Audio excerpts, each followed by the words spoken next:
अस्सलाम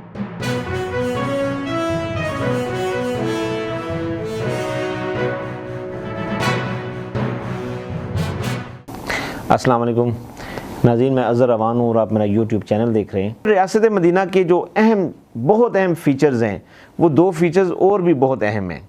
उनमें से एक फ़ीचर था हेल्थ का। आप ये देखें कि नबी करीम सल्लल्लाहु अलैहि वसल्लम के मदीना पाक में जाने से पहले ये यसरब कहलाता था, जिसको बीमारियों का गढ़ कहा जाता था। आप सल्लल्लाहु अलैहि वसल्लम तशरीफ़ लेकर गए और आप सल्लल्लाहु अलैहि वसल्लम की वहाँ पर तशरीफ़ ले जाने के बाद मदीना पाक के शहरियों में उनकी सेहत अच्छी हो गई, उनकी हेल्थ बहुत अच्छी हो गई। और उसमें दोनों फैक्टर कार फरमा थे।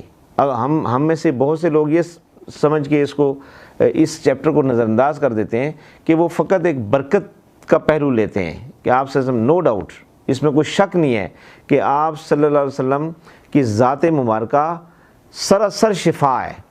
लेकिन आप सल्लल्लाहु अलैहि वसल्लम ने एक निज़ाम सेहत भी दिया था, तिब्बे नबवी, जो आज के दिन तक हमारे पाकिस्तान में एक डॉक्टर साहब सदारती अवार्ड याफ्ता विसाल फरमा गए, डॉक्टर खालिद महमूद गज़नवी। तो उनकी किताब है तिब्बे नबवी और जदीद साइंस, उसकी 8 जिल्दें हैं। आप उसके अंदर देखें कि नबी करीम सल्लल्लाहु अलैहि वसल्लम ने क्या क्या ग़िज़ाएँ और क्या निज़ाम सेहत दिया था मदीना पाक में, कि एक बादशाह था जिसने एक तबीब भेजा मदीना पाक में लोगों के इलाज के लिए। तो वो 3 साल तक मदीना पाक में रहा, लेकिन उसको कोई मरीज़ ही ना मिला। उसके पास कोई इलाज करने के लिए कोई मरीज़ तक ना आया। तो उसने पूछा, उसने कहा मैं तो यहाँ पे इलाज के लिए आया था, तो यहाँ तो कोई मरीज़ ही नहीं है, यहाँ कोई बीमार ही नहीं होता। तो मदीना पाक के लोगों ने उसको बताया कि हम अपने नबी की सुन्नत को फॉलो करते हैं और हमारे नबी ने हमें वो ग़िज़ाएँ और वो तमाम तरीके बताए हैं कि जिससे हम बीमार नहीं होते। आप देखें कि नबी करीम सल्लल्लाहु अलैहि वसल्लम ने जैतून, इंजीर, खजूर, आप ये देखें ये मेथी सब्ज़ी है, मेथी, इसके बारे में मैं हदीस पढ़ रहा था कि आप सल्लल्लाहु अलैहि वसल्लम ने फरमाया कि मेरी उम्मत को अगर मेथी के फ़वाइद पता चल जाएँ तो ये इसको सोने के भाव ख़रीदें। तो बहुत सारी चीज़ें हैं, बहुत सारी हर्बल मेडिसिन हैं जो तिब्बे नबवी में आप सल्लल्लाहु अलैहि वसल्लम ने तलकीन फरमाई, वो आज भी इस्तेमाल करें आप यकीन, तो आपको किसी किस्म की और मेडिसिन की ज़रूरत नहीं रहती और आप नेचुरली उस मसले से भी दूर हो जाते हैं और आपकी सेहत भी बेहतर हो जाती है। तो one of the main focus was health sector in रियासत मदीना, इसलिए कि अगर शहरी सेहतमंद नहीं होंगे, उनकी सेहत नहीं होगी, जिस्मानी सेहत, दिमागी सेहत और रूहानी सेहत अगर ये नहीं होगी तो वो कुछ डिलीवर नहीं कर पाएंगे, वो सोसाइटी में कुछ पॉजिटिव कंट्रीब्यूट नहीं कर पाएंगे। यही वजह है कि तिब्बे नबवी आज के इस दौर में भी एक मुस्तनद तरीन शुबा है कि जिस तिब्बे नबवी से आज भी अगर आप मुस्तफ़ीद हों तो आपसे बीमारियां दूर भाग जाएंगी। ये क्या था? ये था रियासत मदीना में सेहत का निज़ाम, हेल्थ सेक्टर। आज के इस दौर में हम मेडिसिन तो बाद में लेंगे, वैक्सीन्स तो बाद में लेंगे। सबसे पहली बात यह है कि जो फूड हम ले रहे हैं, जो वेजिटेबल हम इस्तेमाल कर रहे हैं, वो पॉइजनस है। केमिकल्स का इस्तेमाल बहुत ज़्यादा बढ़ गया है, पेस्टिसाइड्स, इंसेक्टिसाइड्स वहाँ पे स्प्रे होते हैं। ये सब कुछ मिलकर उस सब्ज़ी को, उस फ्रूट को जो हम खा रहे हैं, उसके अंदर जहर इंजेक्ट कर रहे हैं। ये रियासत का काम है कि हमारा मुल्क जो एक basically agro based economy, agro based country है, ये एग्रीकल्चर के लिए, ज़राअत के लिए मौजू तरीन मुल्क है, लेकिन यहाँ पर भी इतने सारे तरीक़ाकार आर्टिफिशियल और ऐसी सिंथेटिक इनपुट आ गई है फसलों में कि हमारी फसलें जो है अब सेहतमंद नहीं हैं। हमारी सब्ज़ियाँ, हमारे फ्रूट्स केमिकल से और ऐसे अजीब व गरीब किस्म के उसके अंदर स्प्रेज होते हैं कि जिससे उनके अंदर पॉइज़न चला जाता है और वो पॉइजनस हो चुके हैं और हम उनको खाते हैं।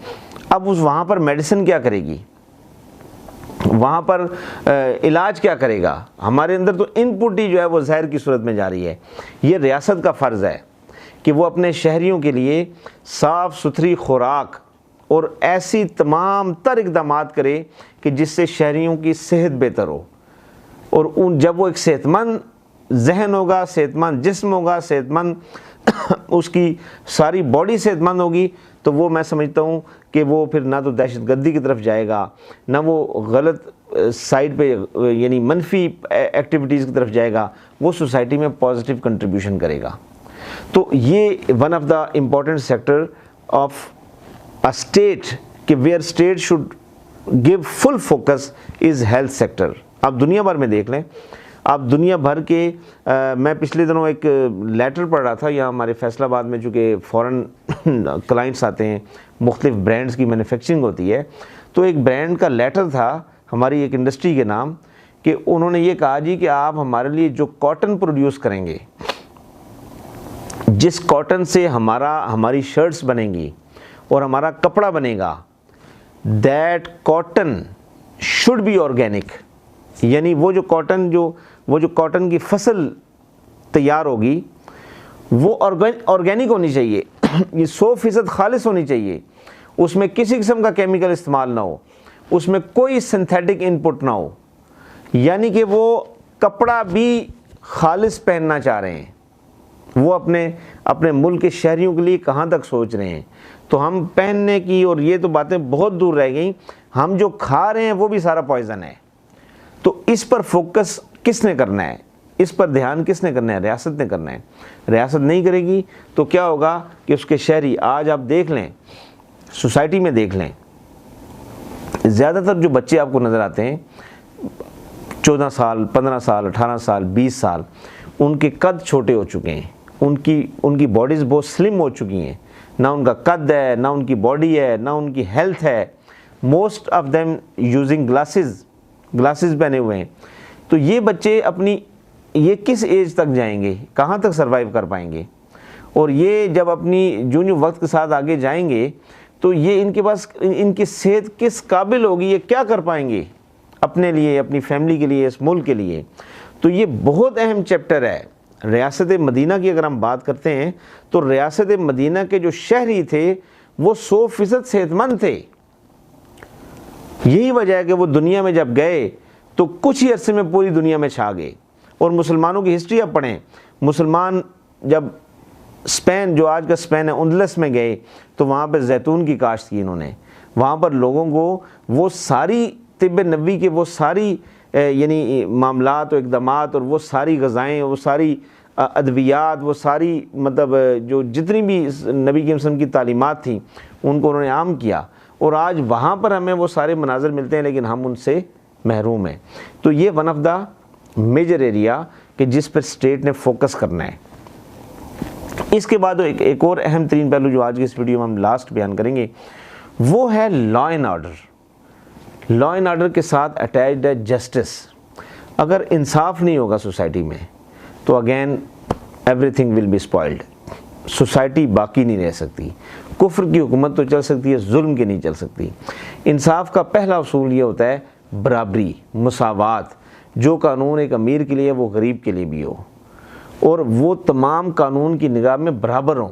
हमारे यहाँ क्या है, लेजिस्लेचर्स, ये लोग जो कानून बनाते हैं दे आर लॉ ब्रेकर्स, ये खुद ही लॉ ब्रेक करते हैं। करप्शन के बड़े बड़े केसेस में सज़ा याफ्ता मुजरिम पूरी रियासत की आंखों में धूल झोंक के पाकिस्तान से बाहर चले जाते हैं। और ऑन द अदर हैंड कोई अगर छोटे से किसी जुर्म में कैद होगा, छोटे से किसी चोरी के जुर्म में कैद हो जाए तो उसको ज़मानत नहीं मिलती और वो कई साल जेलों में पड़े रहते हैं गरीब लोग। तो ये क्या निज़ाम इंसाफ है? ये कौन सी मसावात है? अमीर के लिए कानून अलग है, गरीब के लिए कानून अलग है। नबी करीम सल्लल्लाहु अलैहि वसल्लम ने फरमाया था, रियासत मदीना में एक खातून थी फातिमा नामी जिसने चोरी की, तो आप सल्लल्लाहु अलैहि वसल्लम इस्लाम की सज़ाओं के मुताबिक उसके हाथ काटने का हुक्म जारी फरमाया। तो उस पर कुछ सिफारिश आई कुछ हलकों से, तो आप सल्लल्लाहु अलैहि वसल्लम जलाल में आ गए। आपने फरमाया कि अगर खुदा न खास्ता मेरी बेटी भी चोरी करती तो मैं उसके लिए भी यही आर्डर जारी करता। तो कानून की निगाह में सब बराबर हैं। कानून मुसावात की बात करता है, बराबरी की बात करता है।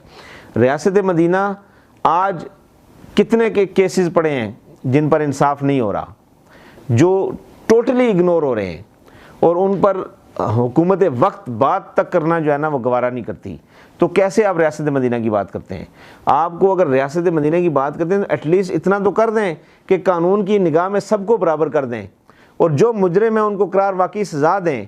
जिन्होंने बड़ी करप्शन की है, इस मुल्क का पैसा लूटा है और पूरी दुनिया में जाके अपनी एम्पायर बना दी है, आपने उनसे 1 रुपये तक की रिकवरी नहीं की, आपने उनको इकरार वाकई सज़ा नहीं दी, आपने कौम से वादा किया था कि मैं इनसे लूटी दौलत वापस लूँगा, लेकिन आप नहीं ले सके। तो रियासत मदीना कानून में मुसावात की बात करती है, बराबरी की बात करती है, सबको एक निगाह से देखती है, सब पर सेम कानून अप्लाई करती है। तो नाजरीन, आज हमने रियासत मदीना के ये 5 अहम तरीन शुबाजात को और अवामिल को स्टडी किया, जिसमें पॉवर्टी एलिवेशन है, जिसमें पीस है, जिसमें लॉ एंड ऑर्डर है, जिसमें एजुकेशन है, जिसमें हेल्थ है। ये एटलीस्ट ये 5 ऐसे आप समझ लें कि ऐसे शोबे हैं और ये वो गाइडिंग प्रिंसिपल्स हैं कि अगर इनको भी कामिलन फॉलो कर लिया जाए तो आप यकीन मानें कि 1 साल 2 साल के बाद इस मुल्क का नक्शा ही बदल जाएगा और पाकिस्तान अक़वाम आलम में एक बहुत बाइज़्ज़त मुकाम पर खड़ा होना शुरू हो जाएगा। अस्सलामु अलैकुम।